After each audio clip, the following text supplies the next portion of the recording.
Hollywood no se creó, fue creado. En 1919, 4 famosos artistas de cine se unieron para crear una organización que iba a establecer la posición de la estrella en lo más alto de la pirámide de Hollywood para siempre. Los creadores de cine moderno aún reflejan las ilusiones y ambiciones de aquella mañana de febrero, en la que Mary Pickford, D.W. Griffith, Douglas Fairbanks y Charles Chaplin firmaron el trato que creó United Artists. Cuando se formó United Artists, todos ellos buscaban algún tipo de libertad. Con esta nueva sociedad, Mary Pickford, por ejemplo, tendría derecho a expresar su opinión sobre casi todos los aspectos del proceso de la creación de películas de principio a fin. A los 4 se les proporcionó una empresa que distribuiría las películas que ellos mismos crearían. Serían las estrellas los que estarían y se mantendrían al frente en todo momento. Serían sus propios jefes y escogerían a sus propios directores y a todo el mundo que estuviera relacionado con la organización. Y si fracasaban, fracasaban. Y si tenían éxito, lo tendrían todos juntos. El poder de las estrellas, la creación de United Artists.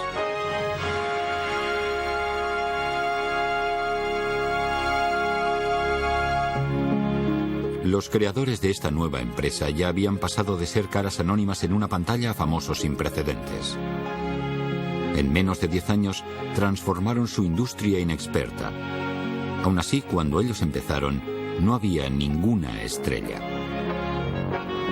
Como actores contratados en el sistema de estudio inicial, ni siquiera los actores más afortunados cobraban más de $5 o $10 al día. En los comienzos del cine, las personas no eran lo importante. Se trataba de patentes y de tecnología. Al principio, lo que importaba del cine eran las máquinas. Los cuadros eran una novedad tecnológica, una simple atracción de feria que no tenía ninguna pretensión de convertirse en arte. El primer titán auténtico del negocio del cine fue Thomas Alva Edison. Su compañía fue una de las pioneras y la principal creadora de una gran innovación: las imágenes animadas. La razón de la existencia de esas películas que hizo Edison en esos tiempos era ponerlas en su cinetoscopio, un invento suyo que hacía correr el film a través de una máquina y uno podía poner 5 centavos en ella y ver una película corta. Eso fue una gran innovación en esos tiempos y para Edison incluso se trató de una motivación para seguir adelante con este negocio, un negocio de monedas de 5 centavos. También fue el patrón de otra institución americana, el pleito. Edison luchó duramente y durante mucho tiempo para proteger su inversión. Él ya no podía patentar el cine porque George Eastman ya lo había hecho, así que patentó los pasos universales. Esta modesta novedad fue la que permitió que los cuadros sucesivos en tiras de película movibles fueran colocados cuidadosamente detrás de la apertura de la cámara o del proyector. Fue el truco que hizo que las películas se movieran.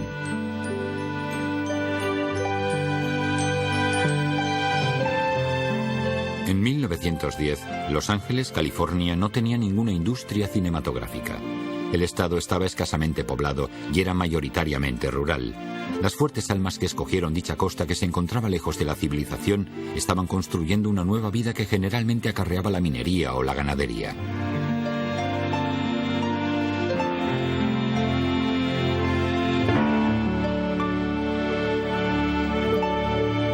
Una mañana de enero, un tren llega a la estación. Se trata de la última parada de un viaje a través del país, y entre los pasajeros que salen de él hay un hombre alto y esbelto acompañado de una joven encantadora. Él observa la escena. Una nariz corva y una mirada aguda y penetrante se pueden ver por debajo de la ancha ala de su sombrero. La joven mujer, que aún es casi una niña, tiene una piel de suave alabastro, los huesos de las mejillas altos y una boca de puchero delicada. Se trata de Mary Pickford y David Ward Griffith. Han abandonado la costa este, donde los inviernos tormentosos pueden retrasar la producción de películas al ritmo de un caracol. Han venido a hacer películas aquí, donde el sol brilla durante todo el año, pero hoy ninguno de los que presencian su llegada conoce sus nombres. D.W. Griffith había traído consigo un equipo escogido de menos de 30 actores y técnicos para continuar la producción completa de invierno para el presupuesto de la Biograph Company. Construían platós al aire libre en un solar alquilado y producían una película de 20 minutos distinta cada 2 días. Para la Biograph Company y para otros estudios, las películas no eran arte, solo eran innovaciones baratas de feria para conseguir $1.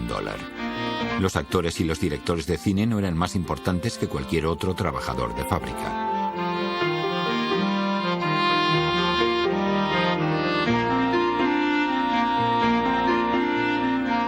Los actores eran raramente admirados fuera del teatro, y los actores de cine pertenecían a la clase más baja de una casta grosera y escandalosa. Pero esto estaba cambiando, y en buena parte gracias a David Ward Griffith. Hijo de un coronel de la Confederación, se sentía orgulloso de su herencia sureña. Su padre había servido con distinción durante la Guerra Civil, una herida reciente en la historia de la nación.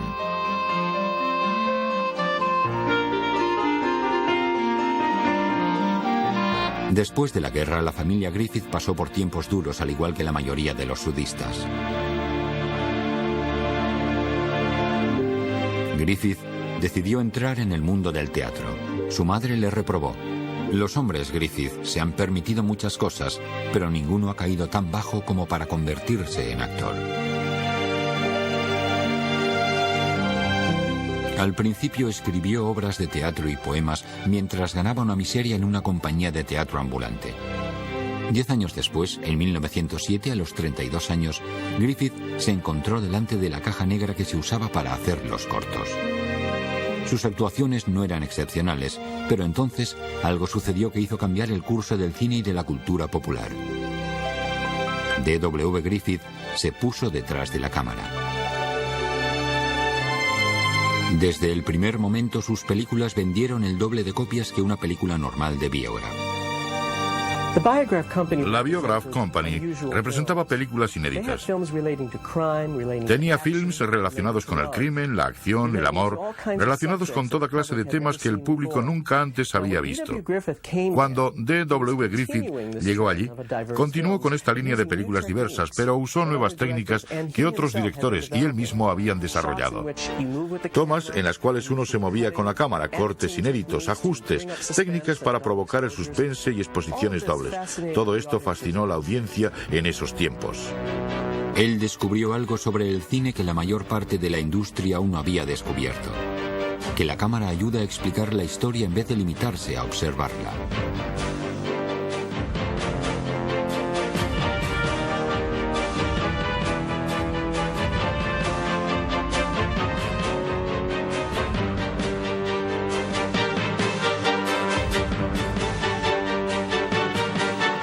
D.W. Griffith utilizó la cámara para convertirse en el rey de los narradores de historias. Y todas las grandes innovaciones que D.W. Griffith estaba haciendo para la compañía la llevaron hacia grandes éxitos durante el inicio de la era muda.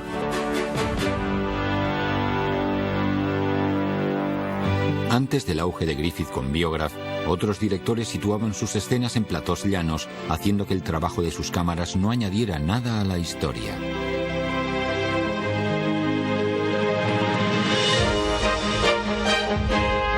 En comparación, en La niña y su confianza, Griffith usó por primera vez una técnica muy común hoy en día: la toma de rastreo, hecha en este caso desde un automóvil en movimiento.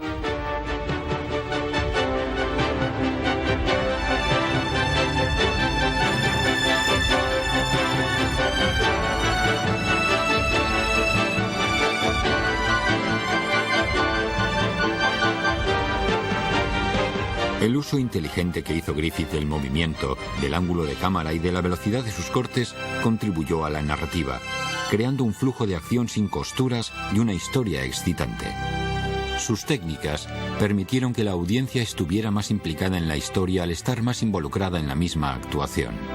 Él y su brillante hombre cámara, Billy Blitzer, inventaron, desarrollaron o perfeccionaron estas innovaciones a través de cientos de películas cortas hechas en sucesiones rápidas. Pero lo que realmente hizo destacar a Griffith fue el primer plano. Sabía que un actor podía arrastrar a la audiencia. Si uno miraba a los ojos de alguien, podía ver su alma. Su público solo podía simpatizar.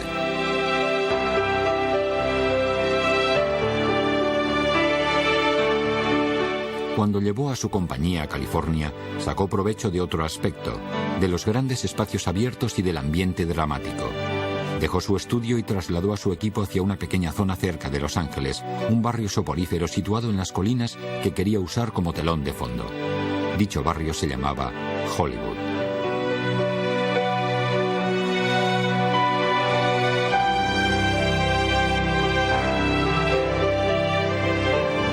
Estaba inventando el arte de la dirección cinematográfica y sus novedades fueron vertiginosas. Una vez declaró con orgullo: la película ya no es un arte naciente. Creo firmemente que llegará un día en que las grandes imágenes poéticas se compararán con las mejores producciones de óperas sublimes. No soy un soñador que ve cosas fantásticas imposibles de realizar. No he soñado ni una cosa imposible en 7 años de trabajo. En los 423 films hechos en Biograph entre 1908 y 1913, estrellas como Lillian y Dorothy Gish y el cómico loco Max Sennett vieron la luz del cine bajo la dirección de Griffith. Pero hubo una protegida de Griffith que los eclipsó a todos. La llamaron la novia de América y fue una de las primeras superestrellas internacionales: Mary Pickford. Nació en Toronto con el nombre de Gladys Smith en 1893. A la edad de 5 años subió al escenario como Baby Gladys para ayudar económicamente a su viuda madre y a su hermano y hermana pequeños. Empezó a subir una fuerte pendiente hacia el estrellato. Lo alcanzó en el teatro en 1907. A los 15 años se encontraba en un éxito de Broadway producido por la leyenda del teatro, David Belasco. Pero incluso 1 año y medio con el éxito la dejó con solo $200 por su nombre.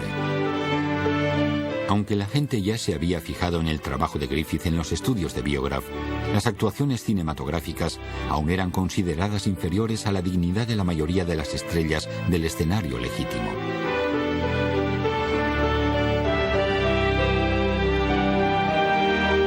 Pero Broadway no podía ofrecer empleo durante todo el año.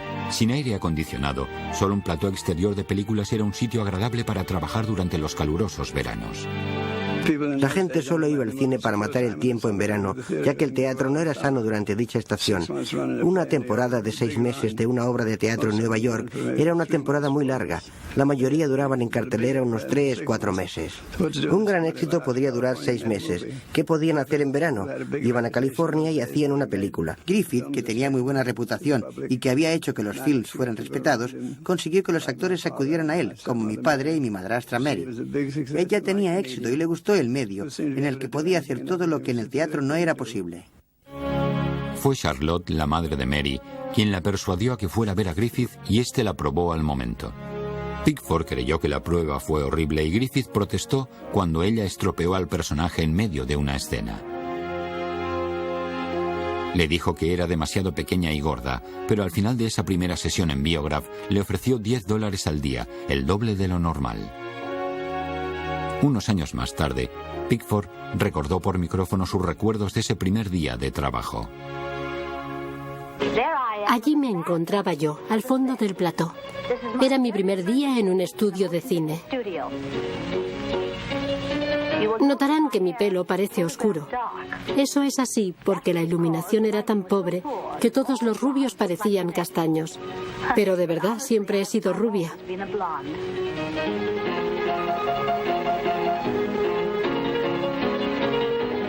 Se llamaba el serial The Jones y ellos eran Florence Lawrence y Billy Campton. Se consideró a Florence Lawrence y a otros como las primeras estrellas de cine y en realidad tenían papeles mucho más serios, papeles relacionados con el matrimonio y con el amor. Mary Pickford representaba las travesuras del joven espíritu libre de los niños con toda clase de papeles, desde niñas ricas hasta niñas pobres. Había algo de especial en ella que aún sobrevive en nuestros días.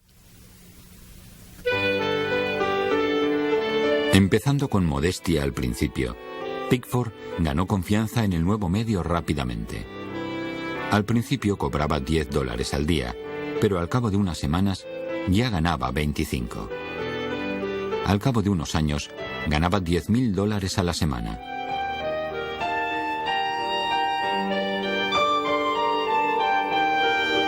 Un poco más tarde, la pequeña Mary, como era conocida, se convertiría en la primera mujer americana en ganar más de $1 millón al año.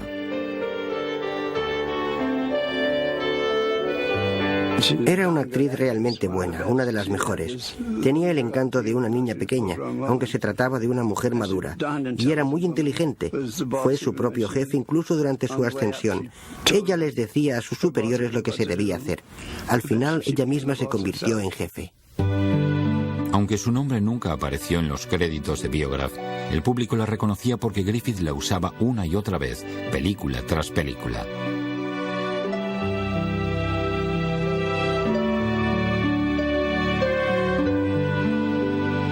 Él vio en ella un equilibrio entre dulzura y mal carácter.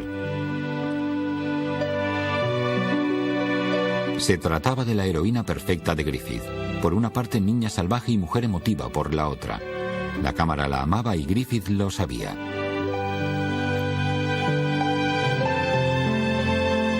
Por su parte, Pickford respondía al amor de la cámara.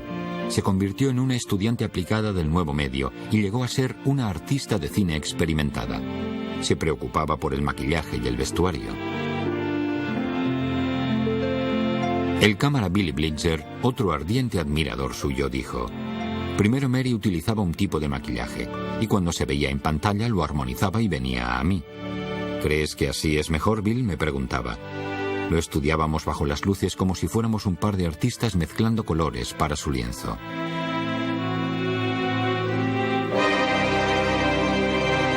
Sus ideas y su trabajo como actriz eran incluso más importantes que su devoción hacia los muchos elementos que forman este arte. Su actuación en una película estaba muy influenciada por sus actuaciones teatrales. Después de todo, ese era el único tipo de actuación que se conocía. Los dos tipos son radicalmente diferentes. Las actuaciones teatrales de 1910 eran un asunto muy importante. Uno debía asegurarse de ser oído y entendido por todo el teatro. Los actores de cine no tenían que preocuparse por ser oídos porque las películas eran mudas. Pero igualmente siguieron haciendo los mismos movimientos teatrales exagerados del escenario. Los directores no se lo impedían porque no lo consideraban necesario.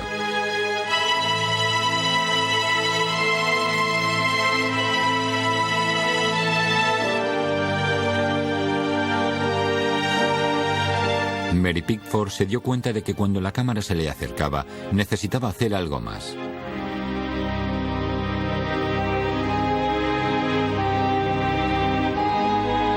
Conocía el poder de sus propios ojos y era meticulosa en su uso.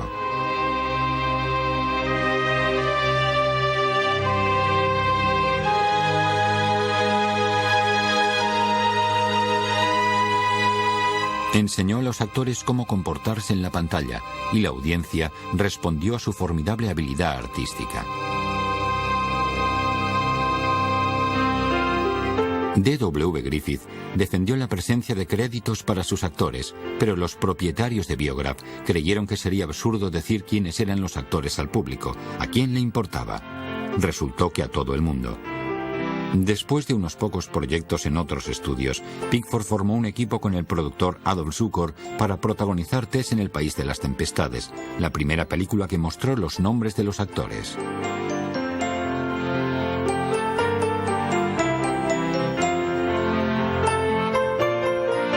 Una semana después de que Tess fuera estrenada en 1914, Mary Pickford se encontraba en camino de ser una de las personas más famosas del mundo. Aunque en realidad la mayoría de las veces era mayor que sus propios personajes, el sentimiento amoroso de su público, del público de todo el mundo, diría yo, no solo del de Los Ángeles o de Nueva York, era tan intenso que cuando Mary Pickford visitó Rusia hacia los años 20 y fue festejada por miles y miles de personas, incluso tuvieron miedo de no poder salir de allí.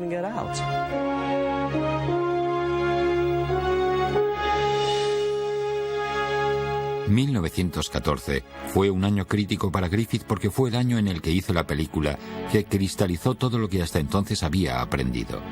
Griffith abandonó Biograph en 1913 después de completar una película ambiciosa de 4 bobinas llamada Judith de Betulia. Biograph no estaba interesado en su visión de cine como arte o de cine como épica. Sus técnicas cuidadosamente afiladas servían para hacer películas de 1 o 2 rollos, y eso era todo. Griffith era demasiado ambicioso para Biograph. Films italianos antiguos como Quo Vadis y Cabiria le habían inspirado.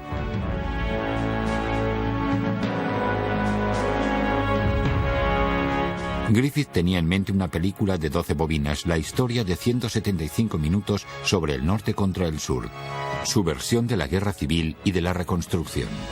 La película El nacimiento de una nación, que tiene que ver con la guerra civil, despertó viejas heridas. Entre 1910 y 1915 aún había supervivientes de la guerra civil. La recordaban de manera vivida. Hubieron controversias cuando se estrenó este film por las cuales muchas personas hicieron huelgas. La gente negra se manifestó porque en la película salían mal iluminados. Por todo el mundo se hablaba de D.W. Griffith como el director polémico.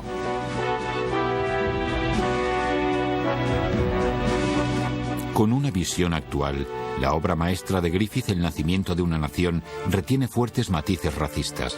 Su clímax consta del rescate realizado por el Ku Klux Klan de una mujer blanca atrapada por un mulato.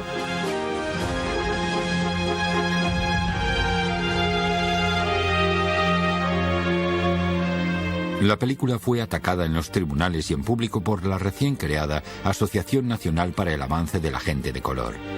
Pero como observaron los mismos huelguistas, la verdadera ironía de este film fue el hecho de que todo el mundo era barrido por la magia de Griffith, incluso aquellos a quienes ofendió por su racismo descubierto.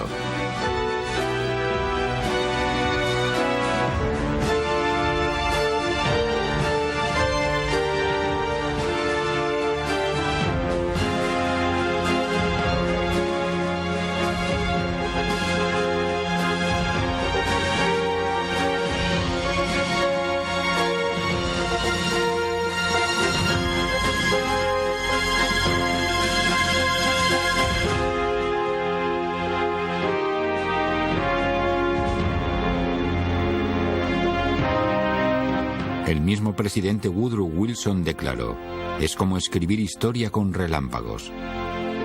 Finalmente, Griffith había demostrado que el cine era arte y que nunca iba a desaparecer.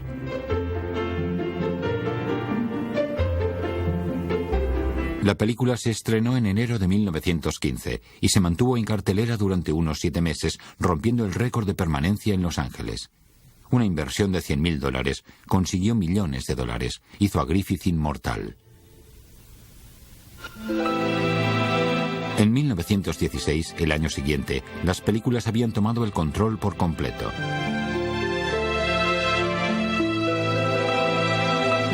Teatros de todas partes empezaron a cerrar sus puertas en vista de este gigante que avanzaba.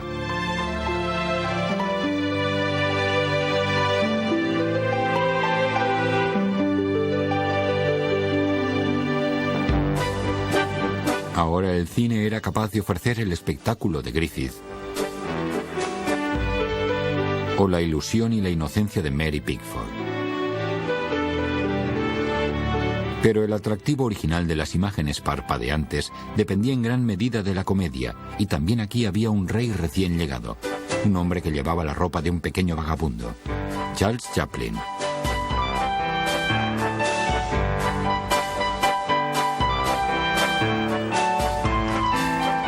En pocos años, Charlotte eclipsó virtualmente a todos los otros actores de la gran pantalla, pero en 1915 estaba a punto de dar el gran paso.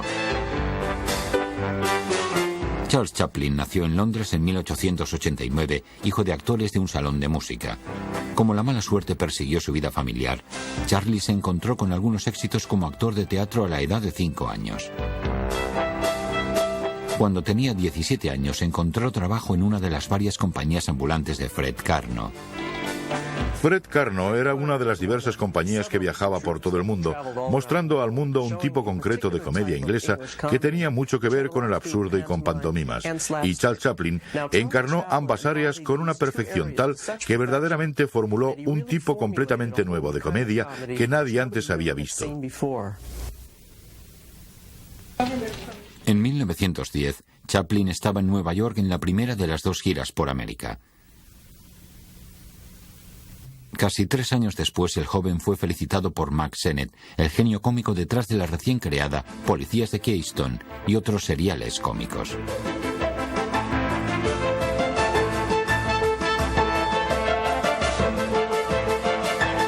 Las comedias de Sennett estaban hechas en su estilo distintivo, antigüedades salvajes e irracionales que se desenvolvían a un ritmo frenético en una sucesión rápida de cortes veloces que ponían énfasis en un movimiento ininterrumpido.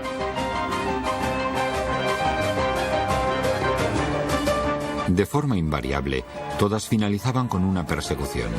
Improvisadas para adaptarse a una situación o idea general, cada una de las películas Keystone se realizaba en pocos días en un estudio rústico exterior situado cerca de Los Ángeles que había sido creado recientemente en un rancho.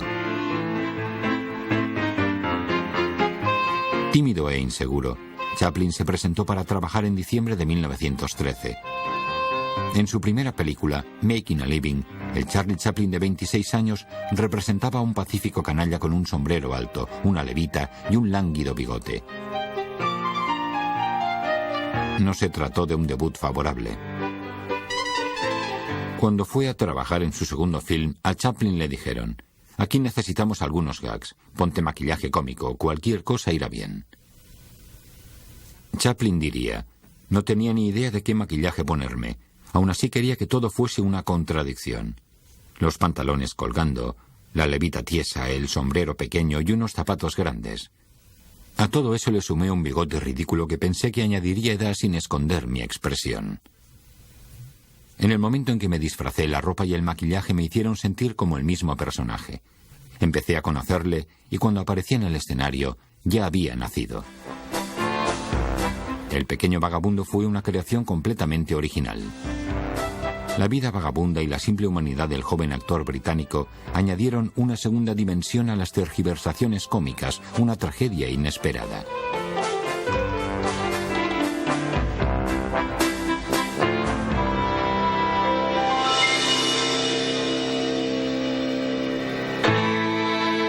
Primero Chaplin fue protagonista y después dirigió él mismo comedias en una sucesión de 1 y de 2 bobinas.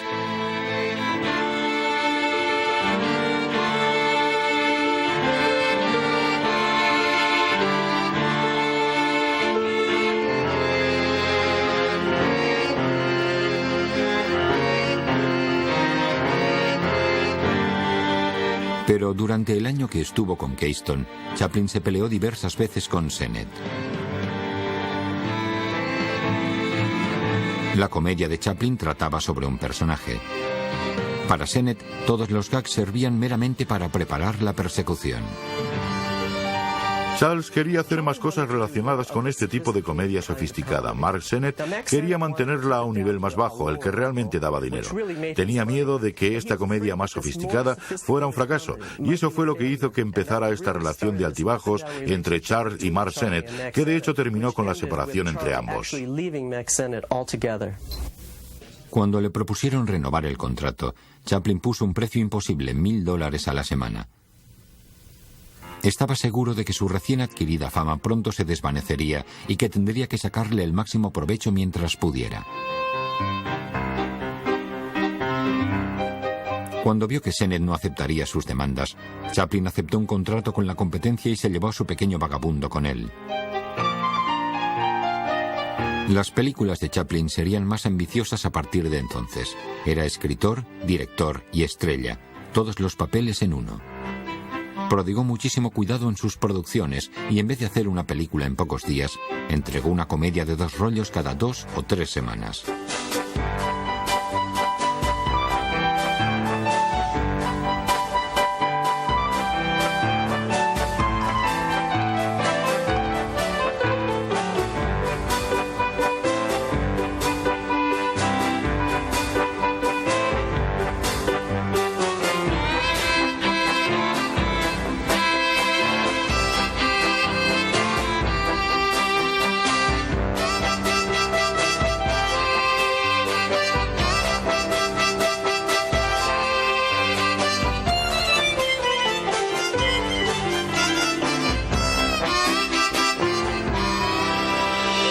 Amigo de la compañía por naturaleza, Chaplin vio que a la vez que su fama incrementaba, su vida social no seguía ese ritmo.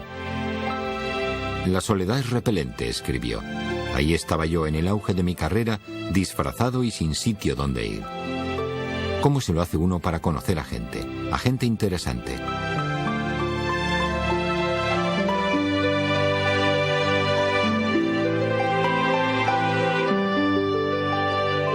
Tenía la sensación de que todos me conocían, pero yo no conocía a nadie.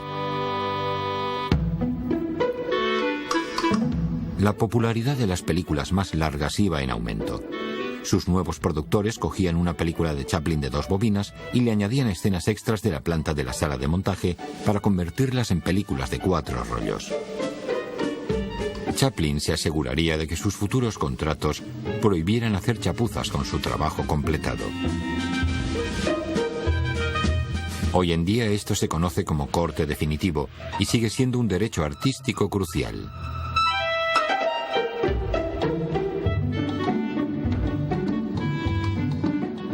En los años siguientes, Charlie Chaplin se convirtió en uno de los hombres más famosos del mundo. El vagabundo, La calle de la paz, La cura, Charlotte prestamista, Armas al hombro y El emigrante fueron hechas durante este periodo que Chaplin más tarde recordó como el más feliz de su vida. Pero el trabajo empezó a ser más duro. Las presiones combinadas de una fama fenomenal con la necesidad de superarse a sí mismo en cada película, a veces le llevaron cerca de la saturación mental. Una vez escribió: a veces una historia podía presentar un problema. Yo paraba de trabajar e intentaba pensar. Me paseaba arriba y abajo por mi estudio, lleno de tormento, o me sentaba durante horas en el fondo de un plató. La simple mirada de mis superiores o de los actores hacía que me avergonzara, sobre todo cuando la aseguradora estaba pagando el coste de la producción.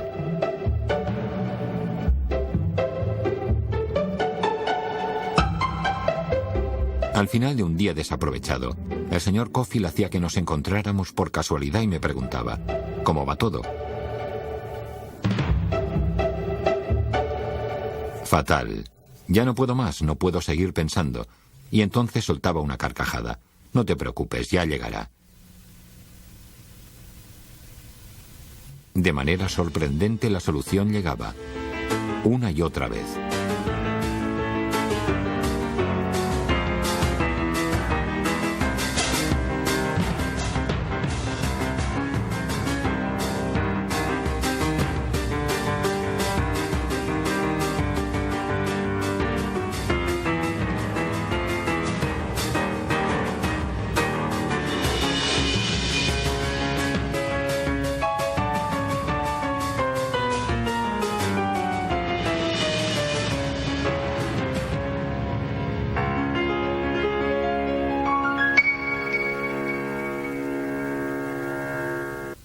Recuerdo la primera vez que tuve un papel protagonista en una obra de teatro. Después de la noche de estreno, cuando todo el mundo se había ido, Charlie, que había asistido al estreno, y yo nos sentamos fuera del teatro, en la oscuridad. Casi no había tráfico. Nos sentamos en el suelo de esa curva y él me aconsejó sobre lo que debía hacer en el primer acto, en esta escena y en aquella otra, lo que no debía hacer, lo que a él le gustaba y lo que no le gustaba. Fue maravilloso.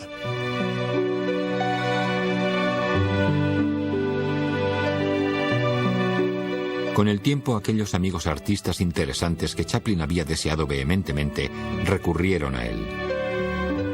Líderes mundiales como Winston Churchill querían conocerle. Anna Pavlova y una serie de otros artistas buscaban su compañía. La estrella cómica francesa Max Linder y líderes que le inspiraron como Helen Keller se convirtieron en sus amigos.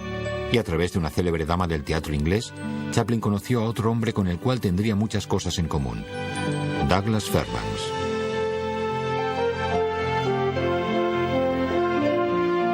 Chaplin conoció a Fairbanks en una mesa de billar en una fiesta de Hollywood. Tiempo después escribió: esa noche fue el inicio de una amistad de por vida. No fue por casualidad que Douglas capturara la imaginación y el amor del público. El espíritu de sus películas, su optimismo e infalibilidad tenían mucho que ver con el gusto americano. Tenía un magnetismo y un encanto extraordinarios, y cuando empecé a conocerle íntimamente, encontré a alguien sincero y encantador. Aunque Douglas era tremendamente conocido, elogiaba el talento de otra gente con generosidad. Con frecuencia dijo que Mary Pickford y yo teníamos un don, mientras que él solo tenía un pequeño talento. Por supuesto que esto no era así. Douglas era creativo y hacía las cosas a lo grande.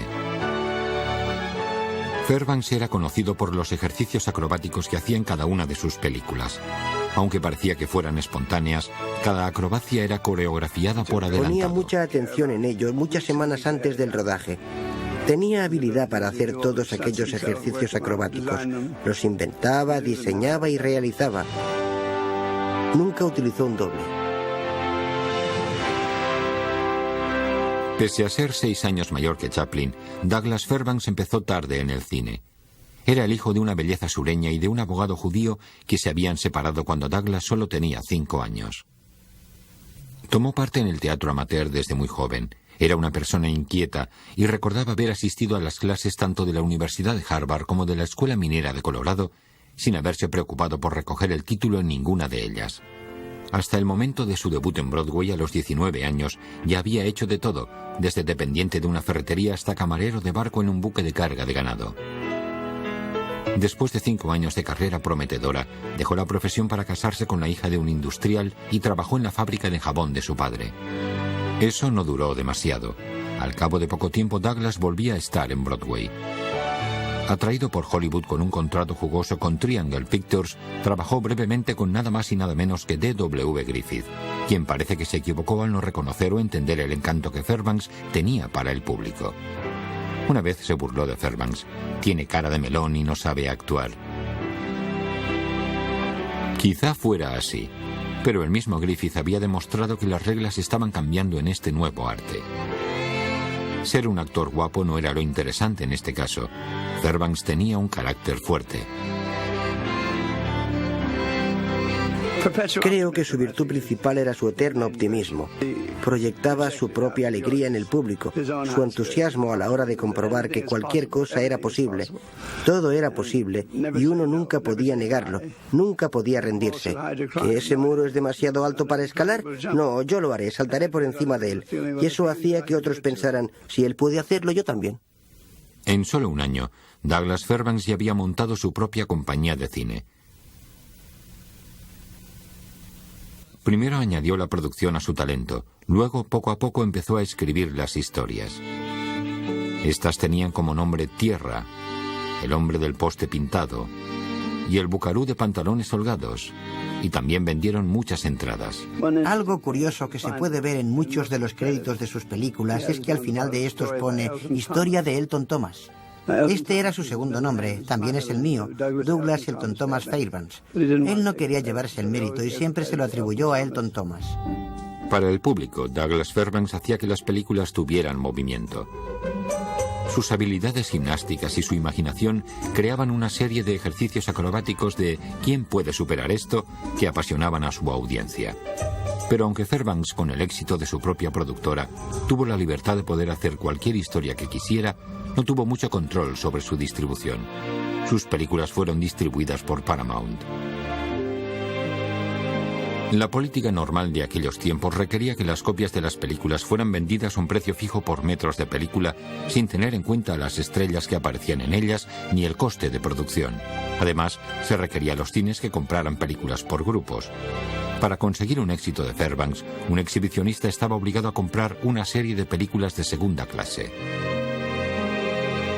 Para todos estos artistas de cine novatos, Griffith, Pickford, Chaplin y Fairbanks, las posibilidades del cine estaban extendiéndose constantemente, ampliando su campo de aplicación y siendo más difíciles de ejecutar cada año. Por otra parte, las distribuidoras intentaban regular las cosas. Querían productos normales hechos con normas concretas. Una sola medida debía valer para todo tipo de película. De manera independiente, Griffith, Chaplin, Pickford y Fairbanks no querían nada de eso. Entre 1909 y 1918, Hollywood pasó de ser un lugar desconocido del mapa al sitio líder en entretenimiento filmado.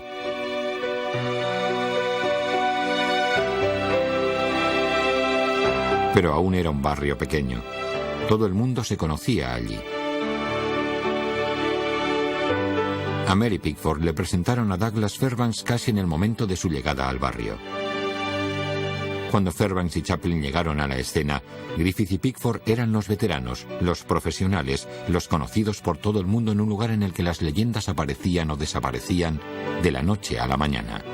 Un Douglas admirador le dijo a Mary que ella era una verdadera artista. Su actuación es menos forzada que la de otros actores que conozco, y por eso usted expresa mucho más.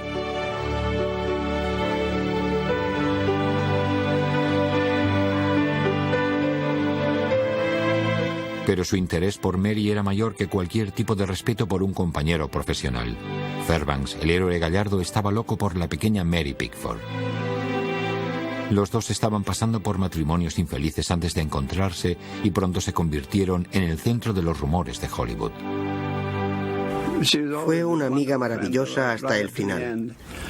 Yo la adoraba. Siempre fue con mucho tacto respecto a mi madre y a la situación delicada que existía y que se fue estabilizando debidamente con el tiempo. Según los estándares de Hollywood, se trató de un noviazgo muy largo que fue orquestado cuidadosamente por el público. En 1917, Pickford, Fairbanks y Chaplin se fueron a una serie de giras nacionales para promover las ventas de los bonos de guerra.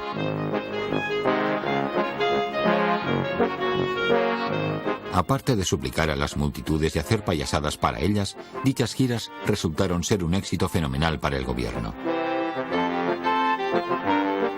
Douglas y Charlie intercambiaron chistes y puñetazos con ni más ni menos que el campeón de boxeo Jack Dempsey, con el que eran verdaderos colegas.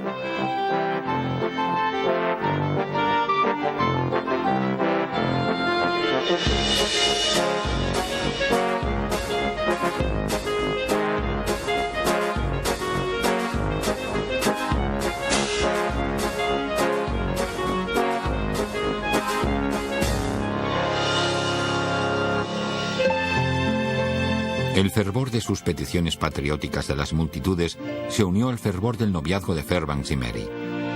Ahora los tres amigos que habían experimentado el éxito en distintos géneros del cine estaban unidos.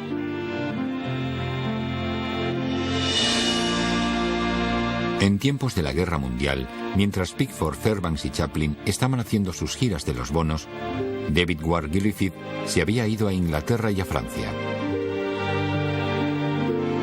Justo antes de la guerra, Griffith creó su gran éxito artístico y error financiero en su épica Intolerancia.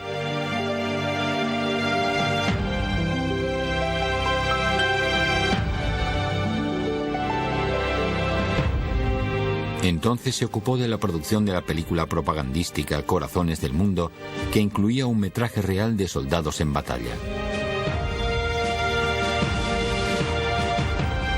Durante los años siguientes, su asociación profesional más íntima tuvo lugar con la estrella de esa película, Lillian Gish. Para el trío de estrellas de cine que enaltecía el patriotismo por su país, Griffith representaba la figura del padre, un gran artista de cine, el director que compartía su visión de lo que el cine podía llegar a ser. En 1918, aunque cada uno de los artistas poseía su propia productora y había conseguido algunas concesiones respecto a la distribución de películas, aún había impedimentos significantes a la libertad creativa. Además, algunos hombres de negocios de Hollywood creyeron que las estrellas estaban consiguiendo demasiado poder. Hacia finales de 1918, abundaban los rumores sobre el hecho de que se estaba llevando a cabo una fusión de compañías productoras que terminaría con el monopolio del mercado de distribución de películas. El resultado neto de dicho monopolio sería la reducción de los salarios de las estrellas y del coste total de la producción.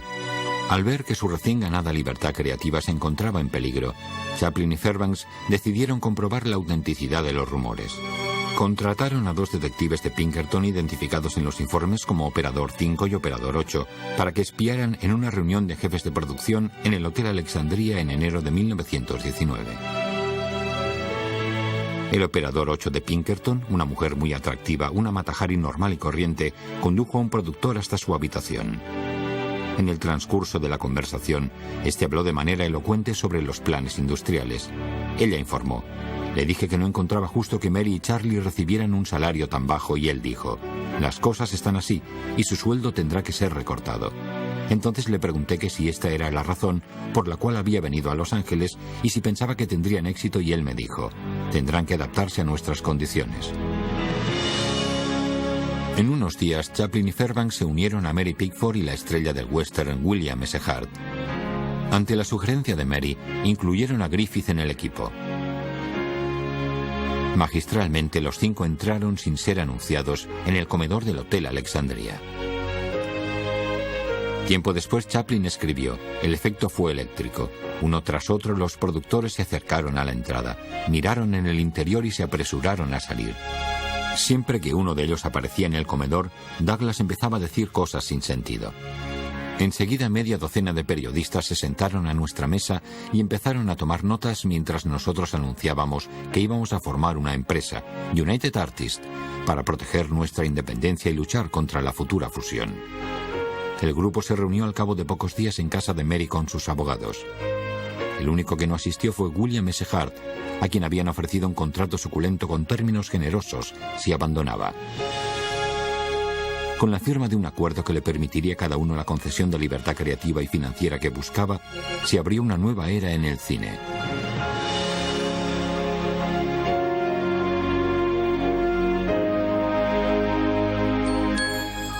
Ya no se harían negocios injustos a un precio establecido por metraje. Ahora las películas ofrecerían un entretenimiento elaborado y sofisticado a su audiencia. Por primera vez, aquellos a quienes el público quería ver tenían el control.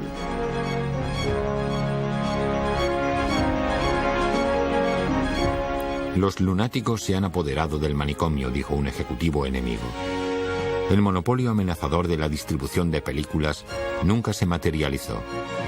Una serie de producciones líderes de otros estudios levantó el cerco para la nueva compañía, prometiendo liderar a United Artists hacia el éxito solo si éstas podían poseer parte del negocio. Supongo que lo importante era que no había demasiada gente capaz de ser como United Artists. No había demasiadas estrellas, demasiados actores que fueran capaces de ser productores al mismo tiempo, y si lo eran, tenían la posibilidad de unirse a esta organización llamada United Artists. Tiempo después, los productores estaban dispuestos a dar tiempo para poder recuperar lo perdido, como hizo Sam Goldwyn, que se convirtió en un miembro de ese grupo. A pesar de contratos ya existentes que mantuvieron a Griffith y especialmente a Chaplin subordinados durante algún tiempo, United Artists empezó a distribuir películas ese mismo año. En principio, Fairbanks fue el más prolífico, entregando una serie de películas exitosas que incluye El Americano, hecha por un estudio construido en asociación con Mary Pickford en las entrañas de Hollywood.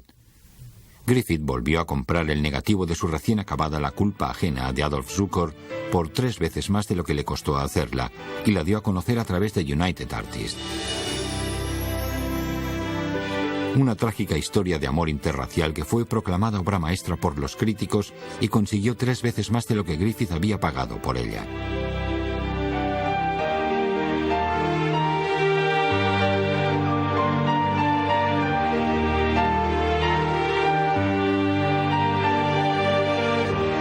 Se recordaba a D.W. Griffith no solo por sus películas épicas, sino también por sus películas cortas hechas en una especie de nivel épico. Sus historias trataban de individuos que superaban problemas intensos o los grandes obstáculos de la vida.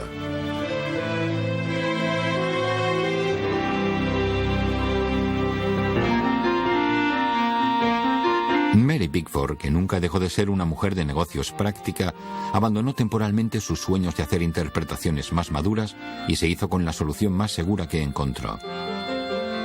El resultado fue Pollyanna, que ganó más de $1 millón por todo el mundo. United Artists resultó factible, volando con un gran estilo.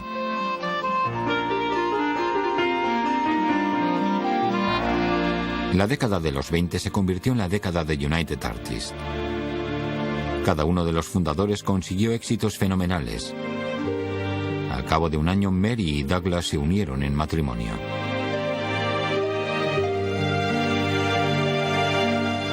El vagabundo de Chaplin, el canalla de Fairbanks y la niña inocente de Pickford se veían en la más memorable de sus encarnaciones.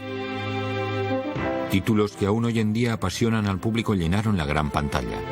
Robin de los Bosques,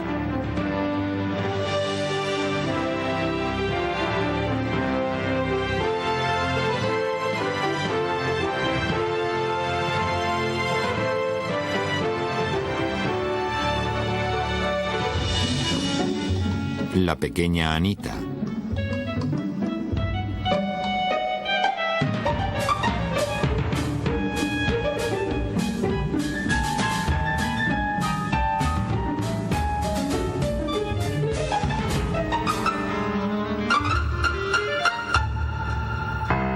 La quimera del oro.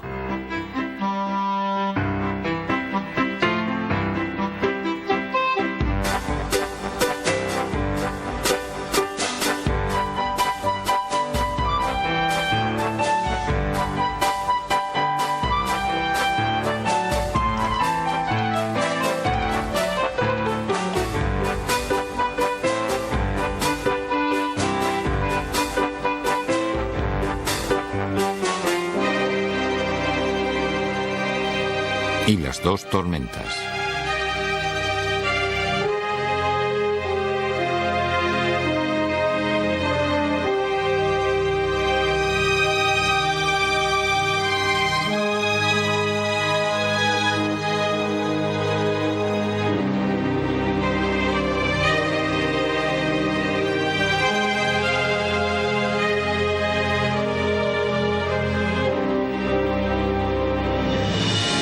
Aparte de las estrellas que empezaron el estudio, se hicieron películas importantes como las de Rodolfo Valentino y Gloria Swanson. Aún más, el mundo del cine fue más allá de su adolescencia.